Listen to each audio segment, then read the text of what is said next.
Vice has a new climate change report out suggesting humankind, listen to this, y'all, may cease to exist by 2050. Did you hear that? Does everybody in the room hear that? Humankind, 2050 is 31 years away, okay? In our current trajectory, the report warns, planetary and human systems are reaching a point of no return by mid-century in which the prospect of a largely uninhabitable Earth leads to the breakdown of nations and the international order.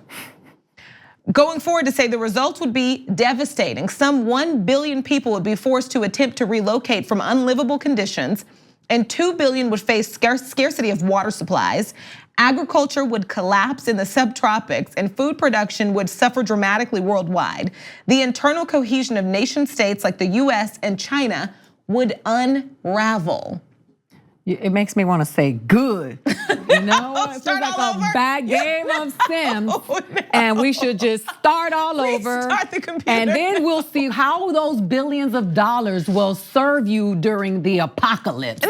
You know what I mean? Because that's the problem, is that this unbalance, I don't know what makes people think, whether you're Christian, Buddhist, Muslim, there is a natural order, right? And the lack of balance will eventually lead to chaos, because how much longer do you think you're gonna disrespect the earth, mistreat the earth, poison the earth, mistreat the people, the poor people, the people of color, the First Nations people, women? How much do you think is gonna continue? This is gonna continue, and that it's not going to rear its ugly head. So sometimes I hate to say that, because I have children, I have family, I love people, I know so many great humans, but sometimes I think, maybe a wash might be the best thing we need, and let's start all over again and see how it works out in the future. Maybe those that come after us will have some humanity, and what makes you rich is how many carrots you have in your yard and not in your ears. I mean, well, if you believe this report and look at what's actually being happened by our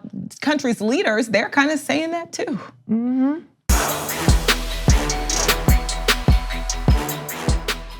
Here on the Damage Report, we talk a lot about the big banks and their ways of getting rich off the poor. They saturate the market, but there are other options. And I've got info on a socially and environmentally responsible financial institution that has no ATM fees, gives you cash back on every purchase. They even commit 10% of their earnings to charity. It's called Aspiration, and if you go to aspiration.com/TYT to sign up, you'll get these perks, and that's more money to spend or to save or to spend. Just treat yourself.